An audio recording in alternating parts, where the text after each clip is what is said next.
Welcome to the Build Your Reiki Business podcast.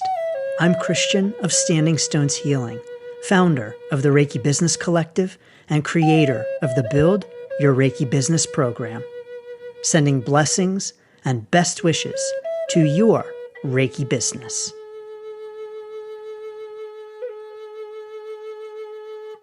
Greetings, welcome, and thank you so much for joining me for this episode of the Build Your Reiki Business podcast.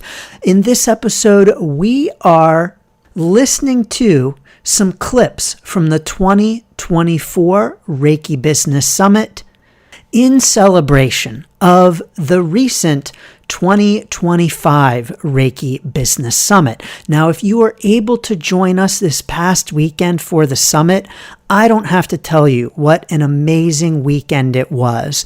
We had a great time full of conversations, connections, amazing Reiki business strategies, information, inspiration, a renewed sense of excitement and energy about the Reiki business journey, so much clarity, and so much readiness for the next step. At least that's what many attendees have shared with me since the summit ended.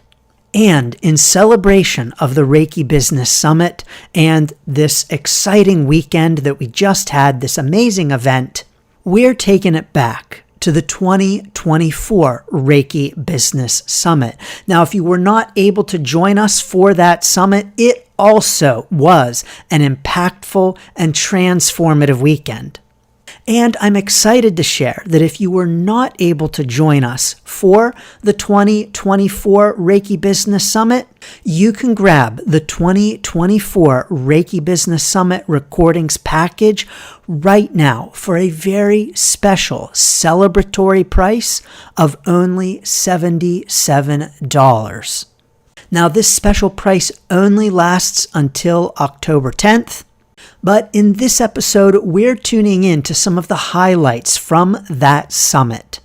First, we're starting off with Andrea Kennedy. Andrea presented attracting new Reiki clients, and finding clients is one of the biggest challenges on the Reiki business journey. It's something that comes up again and again and again in my mentoring sessions and with my students. And so in that talk, Andrea shares her number one method for bringing in new clients that you can start using right now. So a clip from Andrea's talk is up first. The second clip is me. You may recognize the voice. And at the 2024 Reiki Business Summit, I presented creating impactful communities for your Reiki business, because creating community is important for our Reiki business. In that talk, I show you why and how to do it step by step.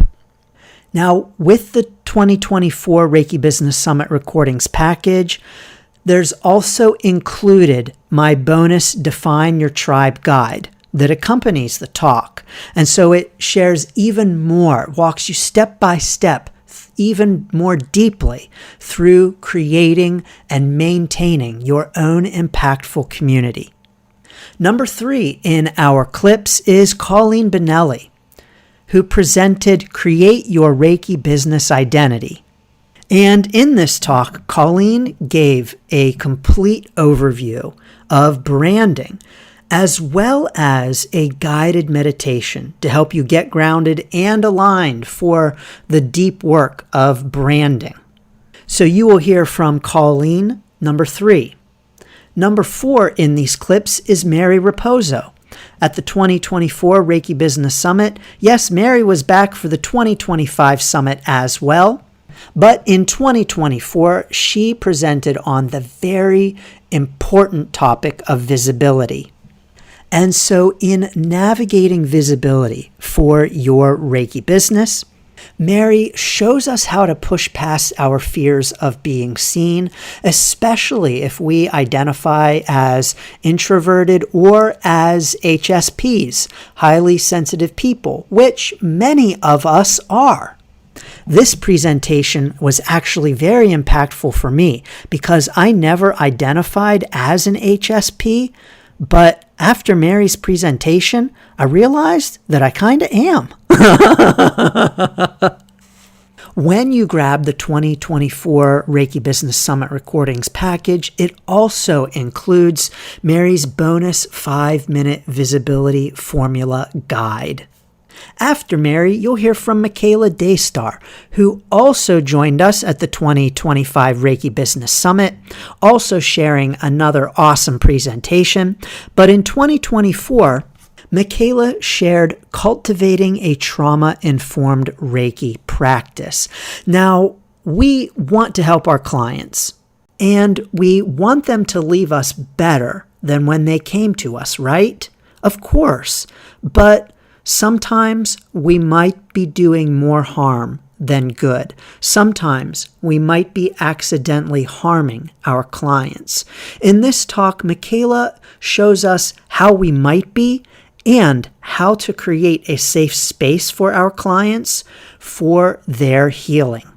And finally, in these clips, you will hear from Karen Cagg and Pam Allen LeBlanc.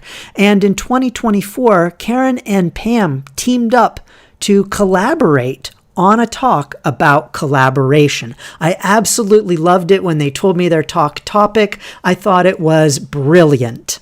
But collaboration can be so powerful for our Reiki business, especially because we so often feel like we have to do it all by ourselves. And we're so often doing things alone in our Reiki business. But Karen and Pam are here to show us that you don't have to do it alone. You don't have to do it all by yourself, and that collaboration can really expand our business in all kinds of positive ways. And so in collaboration in your Reiki business, Karen and Pam share how to start collaborating and important considerations for successful collaborations. So tune in to these clips for a sneak peek into the full presentations, full of even more insights and encouragement for your Reiki business, and all available as part of the 2024 Reiki Business Summit Recordings package. By the way, that also includes a one-on-one session with me and the bonus Be a Content Boss workshop, so you never have to wonder what to post on social media ever again. You can learn more about the package and grab it at reikibusinesssummit.com/2024 or just reikibusinesssummit.com. You'll be able to find it there as well. But please don't wait, because that very, very special celebratory price ends on October 10th. And if you missed us at the incredible, amazing 2025 Reiki Business Summit, don't worry. You will not have to wait a full year for the 2026 Reiki Business Summit, because in 2026, the summit is moving to the spring. Be on the lookout for notifications, information, and invitations to this amazing event. I know I sure can't wait, and I look forward to seeing you then. In the meantime, here are a few highlights from 2024. Have you ever said to yourself something along the lines of, you know what? I need more clients. Here I wanted to have a Reiki business and it's crickets. Like, I need more clients. Maybe you've said to yourself, I feel like maybe I need more practice giving sessions. I need more experience in the energy. How can I have a Reiki business if I think I need more experience? Also, if you're looking at getting clients and thinking about advertising, if you're just starting your Reiki business, you probably don't have an advertising budget. So we don't want to do all that stuff. So again, let's concentrate on what you really do want to do, and that is seeing clients. So number one, I want to tell you, I have a strategy to lower the threshold for new people to come into your practice.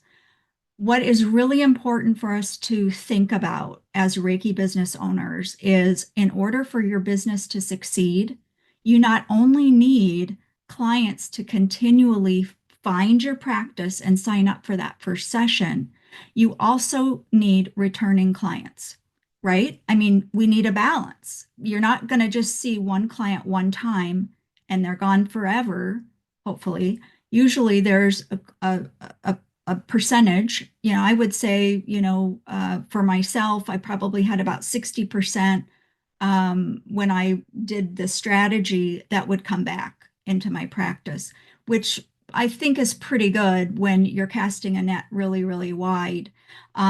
So the thing is, we need to attract new clients and we need to retain them. Again, what are we investing in? Really great sessions once we get them there, right? And so, of course, if we do that, it's going to bring those clients back. They're going to be returning clients. So, the bread and butter, the foundation of your Reiki business is the returning client. And then that returning client will often become a student if you teach classes. So, we see new clients come in and then we see returning clients, and then those returning clients become part of our membership or part of our teaching, and so we can have this whole trajectory. It all starts though with a new client, because you cannot have a returning client unless they come the first time. So how are you going to get them in the door? Sometimes when it comes to community, sometimes we need to create the community that we want. And sometimes we want to have a particular kind of community and we want to create that community. And so if there is a community that you want to see and to have, you can create it. Why not you, right? Why not you? You don't have to wait for someone else to create it. As a matter of fact, with the Reiki Business Collective Facebook group, for a few years, I was like, someone should create this community. Why don't we have this community?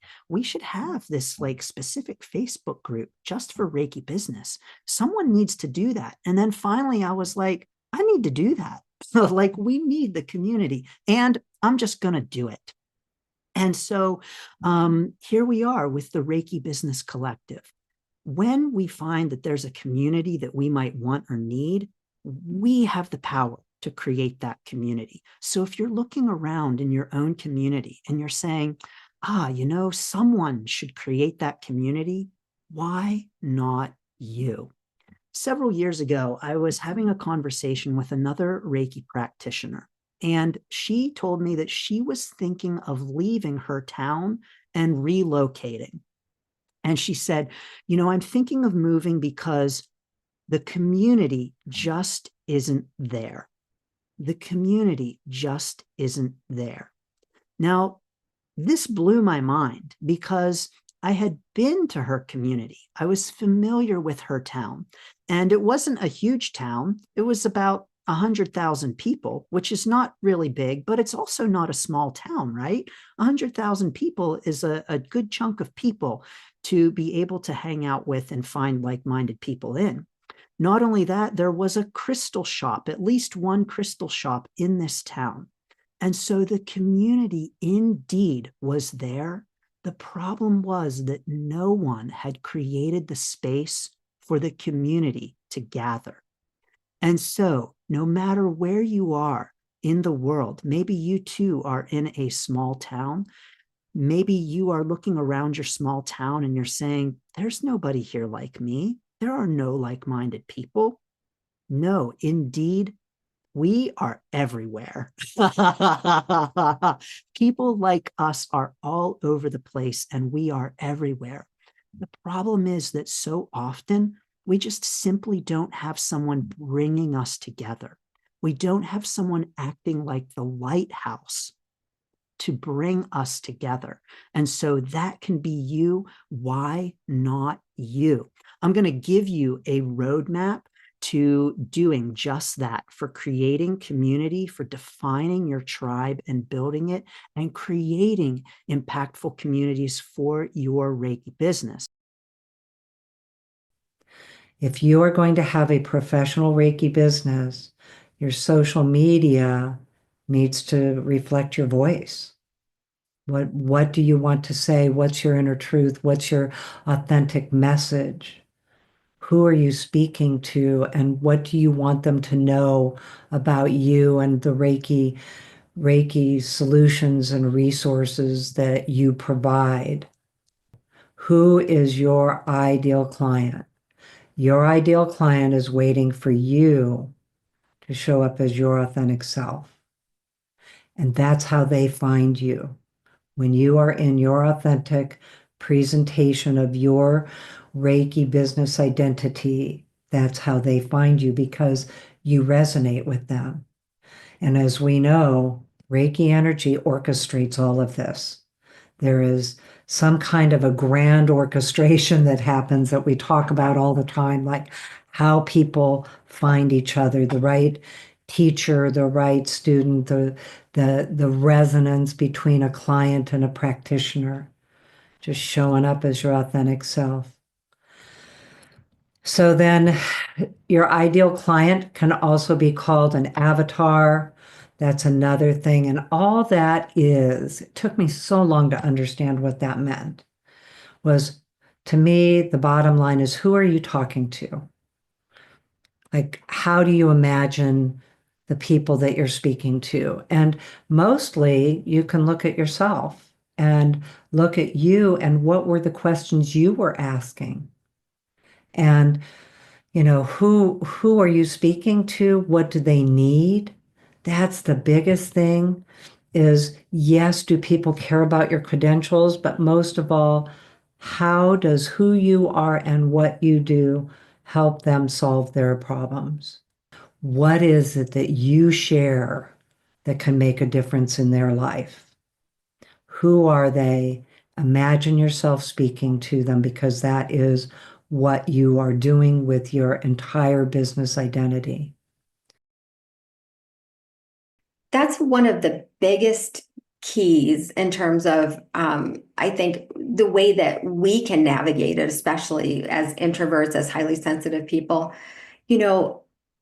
thinking that, oh, we have to, be out there and be, in the spotlight and things like that. It's just not really going to work for most of us. For some of us, maybe. But yeah, for me, I love to write. I always have. I like to read and I like to write, and I'm kind of more inward like that. So for me, writing an email or writing a blog post or something like that is just something that really, that's going to live in the world. And, my, maybe a social media post is going to be kind of lost over time.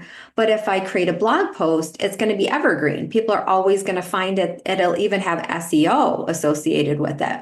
So those are great things to think about. People are going to find you maybe from an immediate social media post, or from like a long-term, blog post or an article or something like that, that just shows up. I think that's really cool, because I don't love the feeling of like being out there and being, visible. Even the word visibility is kind of scary. But to think like, oh, someone found me, somebody found Reiki through me. That's a nice feeling. It's kind of like, oh, I'm just doing my work. I'm going about, the living Reiki, and I'm doing what I'm supposed to be doing, living my purpose. And someone has kind of found that and tapped into it and said, oh, I want to be part of that. It's always hard when you have a client come to you and they're like, oh, this really isn't what I was thinking, what it was going to be. And you feel disappointed, like, oh, that wasn't such a great interaction, maybe.